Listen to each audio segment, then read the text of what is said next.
In today's video, I'm going to teach you how to claim a $100 coupon and find a $500 promo code online. We'll walk through a quick click and scan method for grabbing a $100 coupon.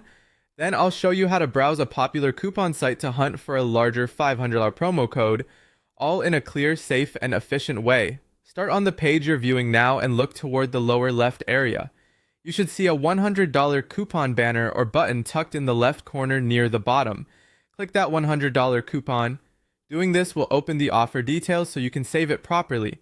Give the page a second to load. Sometimes promotional tiles take a moment, especially on mobile data or slower Wi-Fi. If a pop-up blocker is active, allow the page to display the coupon window so you can continue. After the coupon loads, you'll be prompted to scan it to download it to your phone. Open your phone's camera and point it steadily at the QR code on your screen. Most modern cameras recognize QR codes automatically. If your device needs a dedicated scanner app, that works too. Increase your screen brightness if the code doesn't scan right away, and hold your phone about 6 to 8 inches away for best focus.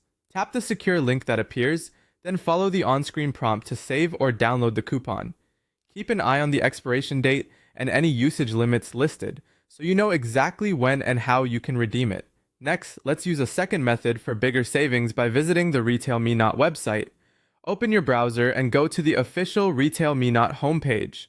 You'll see a large collection of deals and promo codes across many stores. Use the search bar to navigate to the brand you're shopping for, then browse the codes shown.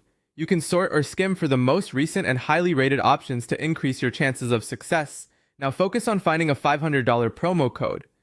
Look for offers that clearly say $500 off or similar high-value discounts. Check the fine print on each code for minimum purchase requirements, category restrictions, or limited time windows. Verified or highly rated codes typically work more reliably, and recent community feedback can help you avoid expired or misleading listings. That's it. You've clicked the $100 coupon, scanned and saved it to your phone, and you know how to navigate Retail Me Not to try to find a $500 promo code. Take a moment to organize your saved coupon and bookmark promising code pages so you can come back to them when you're